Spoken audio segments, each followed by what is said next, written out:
Governor అధికారాలని న్యాయస్థానాలు ప్రశ్నించే జాలం అన్నది ఇక్కడ స్పష్టంగా మనకు కనిపించే అంశం. ఈ అంశం మీదే ఈరోజు రాష్ట్రపతి ద్రౌపది ముర్ము ప్రస్తావిస్తూ ఈ 200 ఆర్టికల్ కావచ్చు, 201 ఆర్టికల్ అంటే 201 ఆర్టికల్ అన్నది రాష్ట్రపతికి సంబంధించింది, 200 ఆర్టికల్ అనేది గవర్నర్కి సంబంధించింది.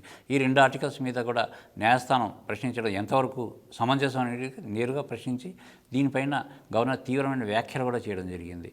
ఇలాంటి ఈ న్యాయస్థానాలు ఏవైతే ఉన్నాయో తమ పరిధికి మించి చట్టసభల్లో జోక్యం చేసుకోవడం వల్ల అనేక ఇబ్బందులు ఉంటాయని, ఎవరి పరిధిలో వాళ్ళు పనిచేయాలని చెప్పేసి పరోక్షంగా రాష్ట్రపతి హెచ్చరికలు కూడా చేయడం జరిగింది. ఈ హెచ్చరికల నేపథ్యంలో ఆమె సుమారుగా 14 ప్రశ్నలను సుప్రీంకోర్టుకు అడగడం జరిగింది. దాంట్లో ప్రధానంగా చూసుకుంటే 200 ఆర్టికల్ అమలు చేసే అంశంలో ప్రతిసారి న్యాయస్థానాల అనుమతి తీసుకోవాలా, ఎందుకు తీసుకోవాలి, రాజ్యాంగంలో లేనప్పుడు న్యాయస్థానాలు ఎందుకు దీంట్లో జోక్యం చేసుకుంటాయి, దీని మీద వివరణ ఇవ్వాలని చెప్పేసి దీంట్లో ఒక 6-7 నిబంధనలతో కూడిన ప్రశ్నలను సంధించడం జరిగింది.